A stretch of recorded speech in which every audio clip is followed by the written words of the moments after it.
So there is a lot of what I like to call remembering of ourselves that goes on in this intuitive process. We're really remembering who we are, and we're each so unique. Welcome to the I Heart My Life show, Nicole. I'm excited to have you here and have you obviously share tons of wisdom with us, but also hear a bit more about your journey to where you are today. So welcome. Yes, thank you so much. So just a little bit about me. I love to call myself a recovering academic and healthcare provider turned intuitive development facilitator. So in a nutshell, I have a background in healthcare and academia, and for many years, I siloed my spiritual gifts, and kept them very separate from my professional roles. And in the last 5 years, I have been able to combine everything and package it up beautifully. And what I really do now is help high achieving women really tap into their own intuition so they can up level and really feel empowered and step into that next level of greatness they know is within them. So beautiful. Yeah. And that's how you and I were connected. One of my team members works with you personally. And I was so impressed by her. She's someone who's been in our community since 2015. And she told me she'd hired someone to help her with her intuition. And I was thinking to myself, how many people, don't know to do that, number one. And number two, don't actually take the steps and recognize how important it actually is. And so I'd love for us to cover that first and foremost, a little bit about, just what is your intuition? I know that sounds like a silly question because most people think that they know, but how would you define intuition? And then we'll talk about the importance of it and a few more things. Sure. So, I say everybody has intuition. So we may experience it differently. And some people have heard of like the clairs. Um, But the clairs just really let you know which one of your senses is really picking up on the information coming through. And What so is the through that, clairs? Sorry to interrupt so you. the clairs are like if you're clairvoyant, Oh, the clairs. Okay. clairsentient, clairaudient.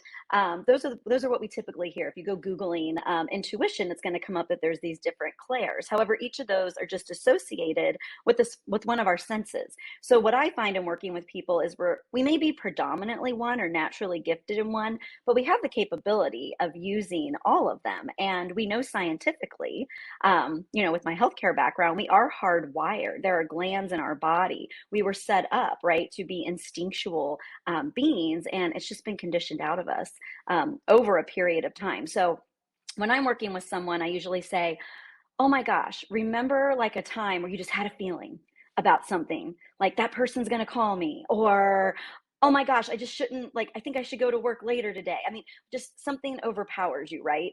I always say, go back in your mind or, relive that. Where were you feeling it? Were you feeling it like, were you seeing it like a vision in your mind? Was it like a feeling in your chest? Was it something like more gut? We talk about our gut feelings and gut instinct. Like, where did you get that feeling? Because that helps us start to uncover and gain evidence around how your intuition works specifically for you. So good. So did you have, I'm curious to know, because you went from like academia to the work that you do today, even though I know you combine things, but what was it that actually led you to want to dive more into this work around intuition? Yeah, so actually, it was like a very synchronistic event that happened. So we adopted our daughter in 2016, and right after she turned 1 in 2017, I had I had not said no to anyone. I was the ultimate people pleaser. I never took like a break from work. I taught a lot online. I was leading some programs at the university.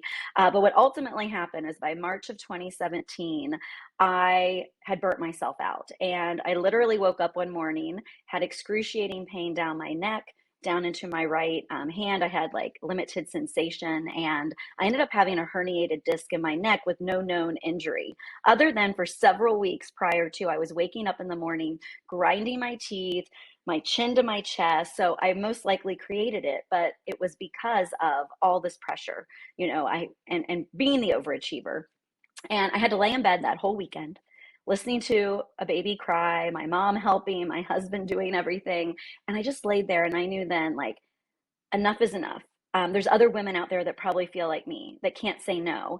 And that really prompted me to go back and do a coaching certification. And it was through the coaching certification that I really started having like more intuitive hits. They had slowly been coming. It was something I always like dabbled in. But that specific instance was literally like God telling me, okay, if you're not going to stop, I'm going to stop you. I'm going to Yeah. stop you right now. And I'm going to make it really clear what your next steps are. Wow. Yeah, sometimes life does it for you, and it's up to Yes. us to answer that calling. Yeah, I've had similar moments where I recognize I'm not on the right path. I know that there was one experience a few years ago where I woke up and I literally felt breathless, and I knew why I was feeling that way. It was basically because I was about to launch something that wasn't aligned for me. Mm, And we literally had the whole thing mapped out and we ended up scrapping it. And I told my team, I was like, we're not doing this. We're canceling the launch, canceling the program. And that really helped me kind of steer the ship in a different direction. But what do you say to people who maybe their whole lives they've had intuitive moments like what we're describing, and yet that level of trust isn't there, or maybe the level of freedom isn't there, or they don't think it is, and they can't just change something up or take a course, or they're not brave enough to do so? What do you say to that person? yes. So if you're working with me one on one, there's a whole process we go through. But high level, what I do with people is I have my intuitive formula that has specific steps that I just encourage people to start doing on a daily basis. They're very simple. It's like really getting back to basics, but it does help you start to tap in and really trust what's coming through. It makes you more of that clear channel. Life right now, it's complicated. We have a lot of technology. We have a lot of information just coming at us day in and day out. And so, through a lot of these steps, it's really just helping people reorient to their environment, to the natural world, to what we were hardwired to really interpret in the first place. So, part of it is releasing, but it's taking those intentional steps daily to connect with self and connect with nature and start to tune out the extraneous components in our lives that aren't really serving us. Yeah. Would you be willing Yeah. to share one example? Like you said, is it taking a walk in nature and that can help you reconnect? Yeah. So, yeah, and I can go over a few of them. So I always tell people, first and foremost, like try to get that 7 to 8 hours of sleep every night. Our brains need it. The glands in our body that really help us tap into our instincts, we need to be well rested. We know that for a million medical reasons, right? We can Google that. However, it's very important to our intuition as well. So we're getting in those different states of sleep each night. And then I always recommend, whenever possible, when you first wake up in the morning, don't grab your phone. It's so tempting. Everybody wants to see what's going on. Don't look at your notifications. Really set your intention. Call your energy back to yourself. Set your intention right there when you're laying in bed. And it can be simple. Today is going to be a great day, right? Today, I release what doesn't serve me. But whatever you feel you're wanting to call in, then I encourage people, if you can get some sunlight first thing in the morning. It's called sun gazing.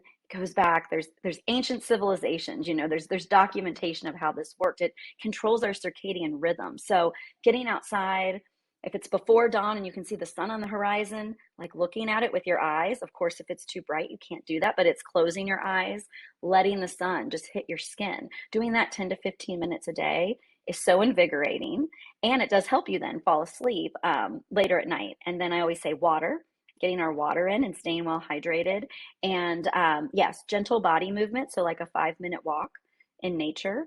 And then calling your energy back before you go to bed at night.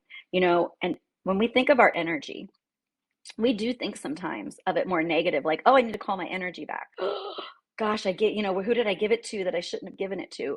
However, we need to call it back from even the positive, like what we view as a positive thing. So, like, I'm a mom. I need to call my energy back, right? From the energy I've poured into my child all day so that I can replenish that and be ready to give that to her again the next day. And that goes for all of our relationships, our work. The things we're most passionate about, we probably need to be that much more mindful about calling our energy back from that for that reset while we sleep at night, because then we're bringing the freshest, purest version of our energy to the next day. That's so interesting. I never thought about actually calling my energy back. So is it a matter of like visualizing the energy coming back to you, or do you actually say something? Yeah, so I have a recorded version on my Insight Timer channel. So I can definitely, it's free. I can give you that link. People would be able to Amazing. access it. I always say once you do that a few times, you can really do it for yourself. Some people like the guided part of it. But yes, that's really what it is. You just start to picture, like, where did my energy go all day? Like, and it can get simple. Like, it went to that book I'm reading. awesome fiction book I find it really exciting, but I gave it my energy. You know what I mean? It can go to all those relationships I talked about, maybe the show you just watched, right? To relax before you went to bed. But I call all those things to mind. And it's literally like seeing your energy out there and then allowing it to come back in. And the way I visualize it too, it's like our energy, it has a ripple effect, right? So it goes out globally. So it's about calling that energy back. Maybe you saw something in the news. So now your energy is halfway around the globe in that story, you know what I mean, that you listen to, that's still in the back of your mind as you're trying to fall asleep. So you're literally just calling it all back. You can call it back with love. You know, it doesn't mean you're abandoning people or causes that you feel really passionate about. It's literally that you're loving yourself enough to bring it all back to Mm. yourself at night, because we need our own energy. We're not very productive people if we're not really harnessing our true potential that's within each of us, that life force energy that we each bring. Wow. So if someone's doing all of those steps and they're starting to feel more intuitive, well, number one, how would you know if your intuition is getting stronger? What does that actually look like? Yes, so I send all my clients on, they're gathering evidence, right? So for a long time, I ran a free event called the Intuition Experiment. And so for a full week, everyone was gathering evidence. We were doing these steps, gathering evidence. But it's like, it's keeping the notebook. So it's like setting the intention. And you can start with small things, you know, so a lot of people will start with like intuitive eating. I don't recommend that, you know, if you've had issues with food or anything like that in the past. However, if you haven't had that, you know, and you're not recovering from anything like that, you can start really low bar, you know, with, okay, it's time for lunch. These are my choices. And you can hold the food, you can visualize what it's going to be like to eat it, and then you can make your decision. And then you can see later, like, how do I feel? Do I have more energy? Did it really nourish me? Am I sad that I didn't pick the other thing? But you're starting to gain, you know what I mean, that evidence. If you're feeling a strong pull to one food and you eat the other, and then you're like, running to the bathroom later, right? Or you have indigestion, then you have your evidence. Oh, I probably should have gone with the one that I was leaning more towards. I really love to get clients to do this around their workday. Like, what's the next thing that you want to do? I know you may have two competing to-do lists, things you want to do, things you have to do, things that nobody else is going to do unless you do them and you really don't want to do them, right? Like there could be multiple lists, but how can we start to play with that and like really feel in like which one needs to happen next for things to flow appropriately, you know, and flow in a way that feels good and easy for me today. And there's lots of other fun exercises. You can write yes or no on pieces of paper. This is really fun to do. And you flip them over so you don't know and you mix them up and then you just like hold each one around the question you're asking. Again, I say you do this with things that are not high Yeah. high stakes things at first. But yeah, you just feel in and then you take the steps. That's the thing. We can get a million intuitive hits all day. But if you don't take the aligned action steps and actually lean in, you're never going to gain any evidence. Yeah, let's talk about that a little bit more because I Mm-hmm. talk about this in terms of desires, which, as you're explaining intuition, it sounds very similar in many ways. And I'll come back to that point. Yeah. But I know that for me, one of my biggest moments of following my intuition and following my desires was when I was about to go to grad school, driving from Ohio Mm-hmm. to Chicago, and literally turned the car around. And oftentimes, those intuitive hits, as you call them, it seems like they can often seem crazy, especially when we get to the Yes. big ones, because it's like, this doesn't make any sense. I should be following this path. This is what I decided to do. Now I'm feeling something completely different, or this is really big. I don't even know how to do this. Why am I being led to do it? So I'm curious to know, you know, from that perspective, as somebody is starting to strengthen their intuitive muscles, how do they also develop the trust in themselves to know that it's safe to take the action? Yes. Well, when you're gathering the small nuggets of evidence, that's naturally building you up.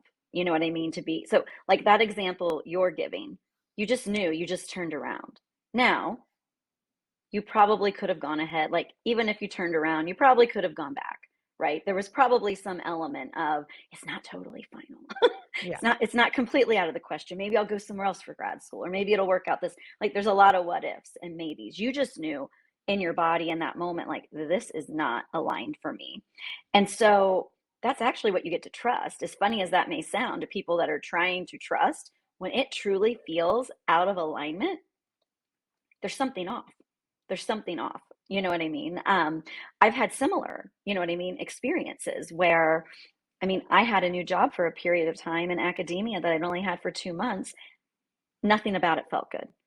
And I just went in, and this was never me.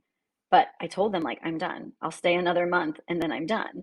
And honestly, on the other side of that, it freed up a lot of space and a lot of wonderful things happened.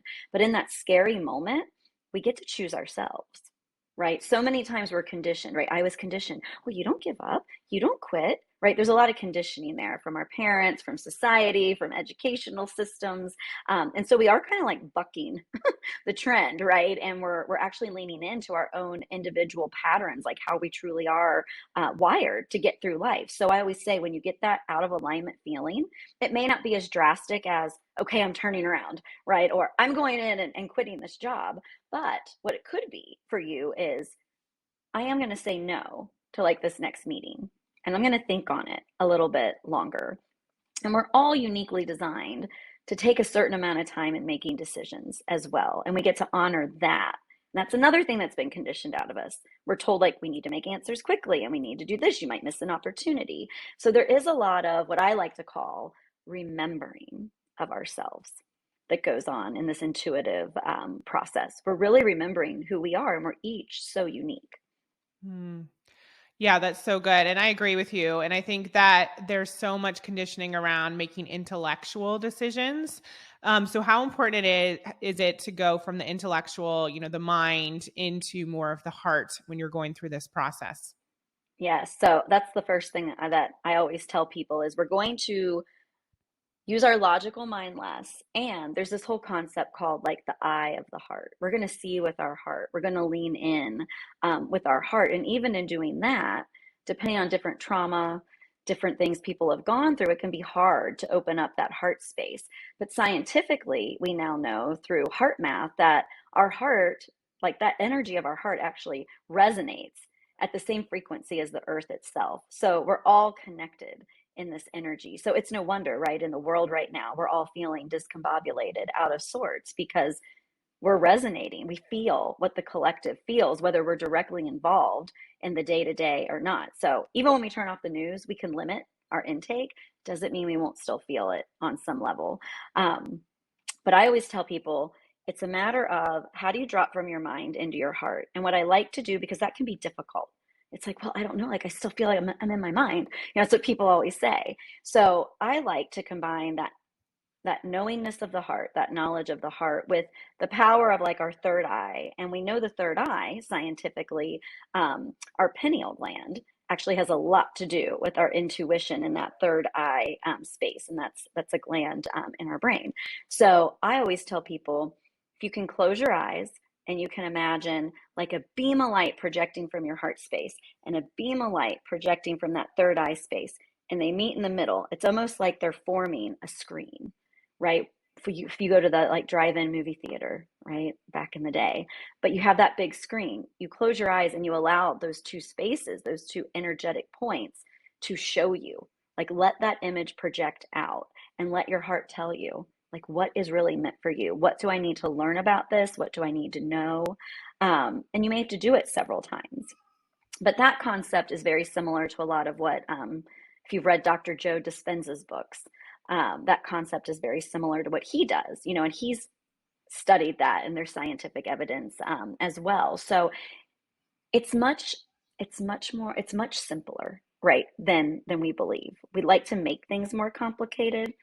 It's what our conscious mind likes to do. But our conscious mind is only like 4%, and our subconscious is 96%. So we're letting 4% freak us out all day, prevent us from stepping in to the next thing, because we're trying to make the logical choice. So that would be a really easy practice just to start doing. How do you create your own projection screen between your third eye and your heart space, and really lean in to that information that you're getting? Totally. And we have some entrepreneurs who listen to this podcast. And so I'm curious to know, based on, everything that you just said and maybe some other tips, what happens if somebody is starting a business, they're getting guidance about how to grow, how to market, how to do all the things. And intuitively, it just doesn't feel aligned. Not the business itself, but the steps they're being advised to take or what they're seeing other people do out there in the world. How do you differentiate between what is potentially a fear upper limit or a moment of intuition where it's like, actually, I need to do this in a different way, and heading in that direction is actually going to give them everything they want? Yes. So I will say we're moving into a time where, for all the entrepreneurs out there, they've probably already noticed people are starting to shift the way they're marketing online. We're in this time where people are like, the old way isn't working. We need something new. And I feel like part of that is, number one, because people have caught on. Like, everybody's been doing similar things for a long time. So once the pattern is recognizable, right, everyone else's conscious mind is like, I don't know if I want to buy from somebody that's marketing that way. The other side of it is that if you have, and sometimes I think of it as, we're given like a protocol or an algorithm, right? Like, my background's in healthcare, so there's an algorithm we might follow for something, and that's very much what's happened in that marketing space. People are following the algorithm. Doesn't mean the algorithm is in alignment for your particular energy. So if you've tried the thing and you've tried it and you followed the steps, right, and you're still hitting the brick wall, then I would say you get to lean into your intuition, right? That's probably not an upper limit thing. Like, you've tried it every which way. You're like exhausted. You're looking for the next solution. That would tell me, okay, I think it's out of alignment another way for you. Whereas if you're like, oh, well, I did 2 posts the way they told me, in that class that I went to, and nobody responded, or it was really low engagement. I think I'm done with that. Then I would say, okay, well, there's some resistance there. So that'd be a different exercise, right? Like, let's get through the resistance and see what's for you on the other side of that. But when it comes to marketing, and I'm like, I don't know. I've never done anything the way people have told me, because the other work I do a lot with, which you and I, have talked about, is I use a lot of human design. I use human design as a tool in my work. So when I learned my human design, I was like, well, no wonder none of these things are working for me. Like, they're really out of alignment for my energy. But what I will say is that you can take what you've been taught, okay, the marketing strategies you feel most drawn to, you can take those and you can do that exercise between the heart and the third eye. You can create that projector and say, show me, how do I use this strategy in a way that aligns for me? And so that's what I've done with a lot of things I've learned. And so it may look tweaked, it may look a little bit different, but I do it in a way that flows and is easy for me. And then there's results on the other side of that. But it most likely wasn't what I was told in the class or the master class or from the coach. Mm. And before we get into human design, I'm curious to Mhm. know, from a mom perspective, what have you done to support your daughter in developing her intuition as she gets older? I mean, I feel like kids are Oh, yes. probably way more intuitive than us anyway, but what have you Yes. done to help her either notice that, make decisions from that place, or strengthen it? Yeah, so the big thing I think is really important for kids, and healthcare, I was a pediatric nurse practitioner, so I'm really well trained in the physiology of children, developmental and all of those pieces. So what I do with my daughter is, I'll ask her, how does it feel in your body? Not how is she feeling about it in her mind, because developmentally, depending on where they're, like, how old they are, their brain is only at a certain developmental level. They can't always explain why they're crying. A child can't always tell you the rhyme or reason for what's going on. So we spend a lot of time talking about, how does it feel in your body, and where do you feel it? Do you feel it here? I'll point to the part. And when we get there, it's like, how does it feel? Is it swirling? Is it this? So that she can start to lean into, oh, like, that's a good feeling versus this is a bad feeling, right? And sometimes we cry because we're overly excited, right? And we're overcome with emotion. And sometimes we cry because we're really sad. And I'm trying to help her learn that too, that you can have lots of different emotions, and you could have the same one and it could mean two different things. So I feel like that's a really good way to work with your child around it. You know, she's exposed to a lot of things though with the work that I do. So, Yeah, you know, so she'll like beautiful. she'll want to pull a card. She'll want to, let's say a special prayer, we do all kinds of different things. But I think the greatest thing we can do for our kids is let them feel things in their body, because that's one of the things that really gets conditioned out of children at a young age. Like, stifle your emotions, suck it up, you're going to be fine, right? We're all told that. And so we really cut off that mind body connection at a young age.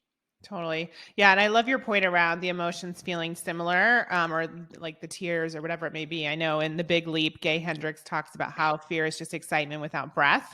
And I always thought Hmm. that was so beautiful, especially for those of us who are making big decisions on a regular basis or taking big leaps. That fear often comes up, and sometimes it's actually excitement, and we can't differentiate between the two. So it's awesome. Yes. Yes. So we started to touch on human design, and I want to go in that Hmm. direction a little bit. Now, for everyone listening, we have done a whole episode on human design already. It's episode 291, so you don't need to we don't need to go into every single detail with human design. But I want to come back to that piece that you touched on around decision making. So Hmm. first, can you give us a little bit of an overview of the types of human design, and then we can talk specifically around the decision making piece. Yes, yes. So the types are, you can be a manifester, a manifesting generator, a generator, a projector, or a reflector. So I'll just give very brief. If you're a manifester, you're the big idea person. If you're the generator, you're the hustle, get it done person. If you're the manifesting generator, you're the great hybrid. You're the idea person, and you want to do some of the work, and you're multi-passionate. If you're a manifesting generator. If you're a projector, you're really here to be the wise guide, not meant to work the normal 8 to 5, or 9 to 5, but you really see how all the pieces should fit together, systems type of people. And then if you're a reflector, you're really here to reflect everything you're feeling, sensing, seeing back to all the other types. So I call the reflector the great evaluator, because that's what they're really here to do for us. In terms of decision making, a lot of that will have to do with your specific authority in human design. So, you could be an emotional authority, you could be a splenic authority, you could be self projected, you could be mental. So, it can get really, really specific. I'll go over just briefly the ones that are most important. So, if you have emotional authority, which tends to be a lot of the population, um, your emotions are really here to guide you and to be like that internal GPS for you. And so what's happened so many times is you've been told to turn your emotions off, or, oh, can't trust your emotions, or you're overly emotional. So I definitely can't trust how my emotions are making me feel about this, in terms of being the guidepost, right? Or pointing you in the right direction. So with emotional authority, you shouldn't make a decision right there in the moment. It doesn't mean, sometimes you can just take like 5 minutes, right? Sometimes you might need a whole day. And I always say, if you have emotional authority, if it's making you like really, really happy, you probably need to wait it out. If it's making you really, really mad or upset or anxious, you probably should feel into it a little bit more and not give a split second decision. Sometimes when people feel in the middle, like, oh, that's when they want to like really give that yes or no right in the moment. And I even say, then that's when you just like take 5 minutes, run to the bathroom, run to your car, just see how you feel when you're out of the energy of the people that are presenting you with the opportunity. And that could really go for a lot of the types if you have emotional authority. If you have splenic authority, you actually get like an intuitive hit right in the moment with splenic authority. Now, what you have to fine tune is learning what that intuitive hit is for you, because it happens and it's gone. It's not coming back. So people with splenic authority, you can get really tuned in, like, oh, I get that rate, my heart races a little, or I get the flutter, you know what I mean, in my stomach. And then you get to start to, tease out for yourself, okay, is it good? Is it pointing me in yes? Is it pointing me towards no? Like, where is it actually directing me? For me, I'm mental authority, meaning my environment is how I make my decisions. So I have to take in everything going on around me. If you're more self-projected, you have to talk it through. You know what I mean, with someone. And then if you're just pure, like sacral authority, you can actually be the hell yes or hell no, right in the moment. If we're thinking about the types, if you're a manifester, you're really here to share your ideas. And so you need to share them in a way that the timing's correct and your audience is correct. That's the biggest roadblock that manifestors come up against in terms of leaning into their intuition. They're so excited about all the ideas. They just want to, whoa, get them all out. And really, they could use their intuition a little bit more to tap in and say, oh, wait, this is not the people. Oh, these are the people. Like just giving themselves that little bit of extra time, because then the ideas are going to land better. Generators, it's really about feeling into the opportunities in front of you when people bring the opportunities to you, and that those are opportunities you present to yourself too. We forget, like, we're presenting ourselves with opportunities all day long as well. And then the manifesting generator, really, like I said, it's that hybrid. So they get to lean into, oh, I'm multi-passionate. I want to be doing all the things. And sometimes for a manifesting generator, it's using your intuition to know, okay, I'm not abandoning all the things, but right now I need to be working on these three things. And these two are going to have to wait, because sometimes you're in burnout, as a manifesting generator, because you're trying to do all the things. Yep. And while you have a lot of bandwidth, there's just not always quite, you don't want to burn out. There's not all the bandwidth, or you Yeah. need to be able to delegate effectively. So even using your intuition in delegation. And then for projectors, and many times this works for reflectors too, projectors have to be invited. So we're waiting for the invitation. Without the invitation, right, we're not really following we can follow our intuition, but without the invitation, it's probably not going to land, or it's going to be off-putting to people, because it's going to be too much. You know what I mean? All at once.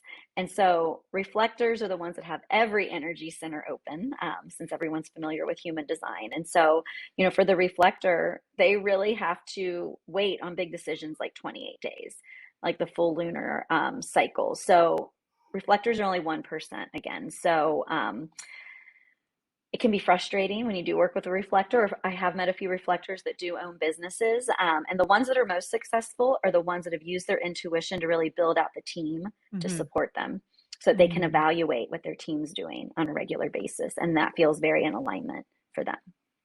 So good. And for everyone listening, if you want to know more about this, we'll link in the show notes. And also, we have a special offer with Nicole to get a reading done alongside your child. I know that you also have offers to get a single reading done. So we can link all of that, because I'm sure people are super interested.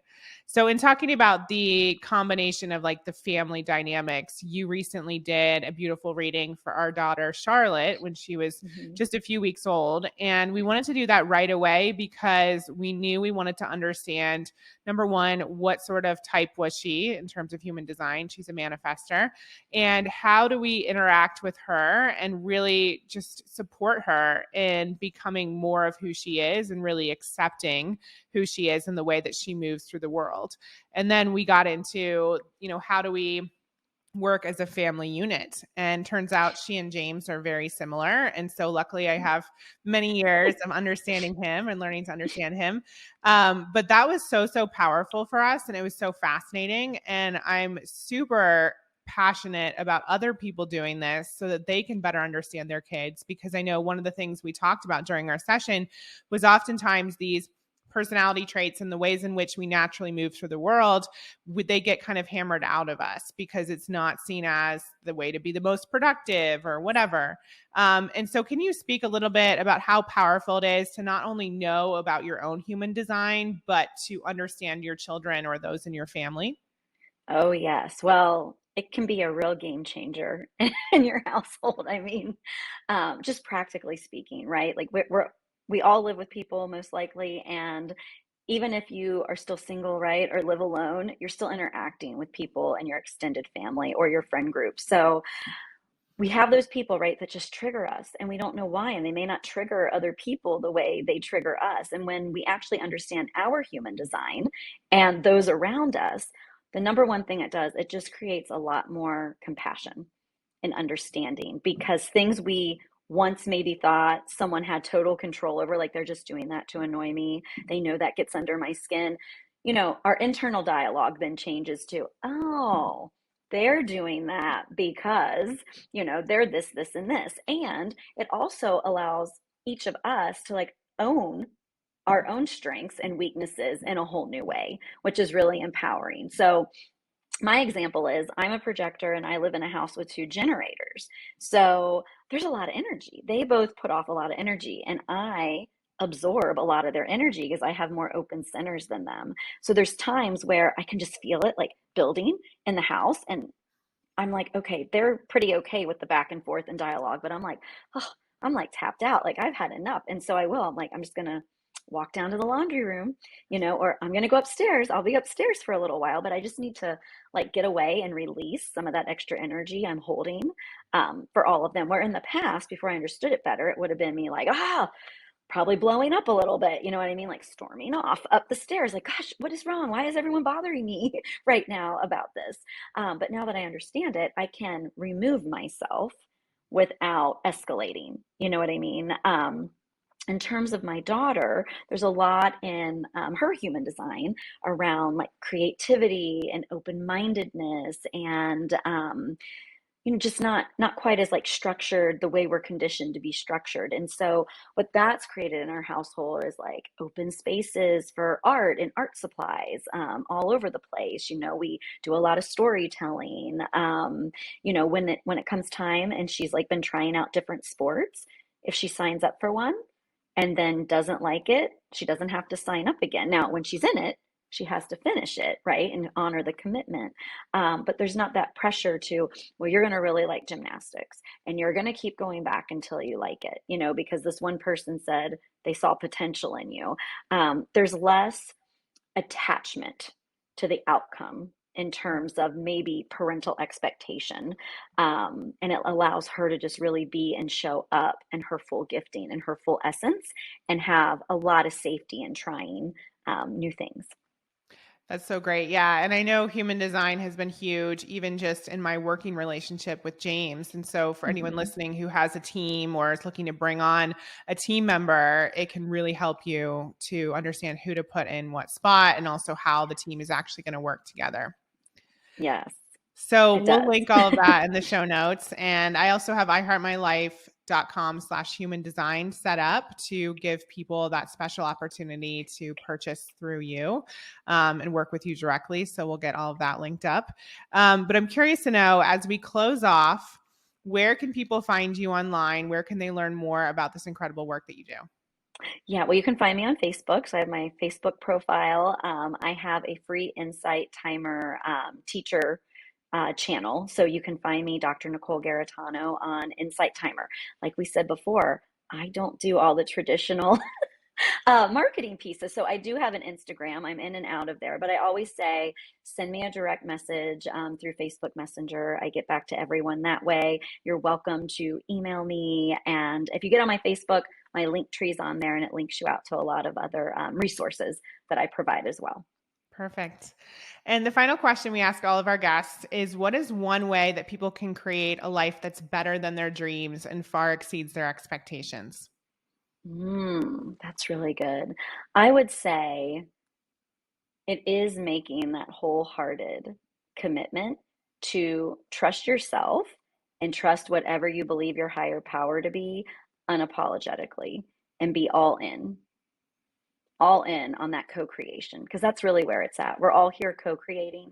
We're not just in a vacuum. And when you can lean in that there's a higher power guiding you in some way and trust more, really the sky's the limit, right? The impossible becomes very possible. I think so much about this conversation as well is about permission. Like once you have that Mhm. intuitive hit and you have that trust and you know the next step is action, for so many people, especially women, it's like they just need to give themselves permission. Yes, yes. And the other word that's been coming up for me a lot is consent.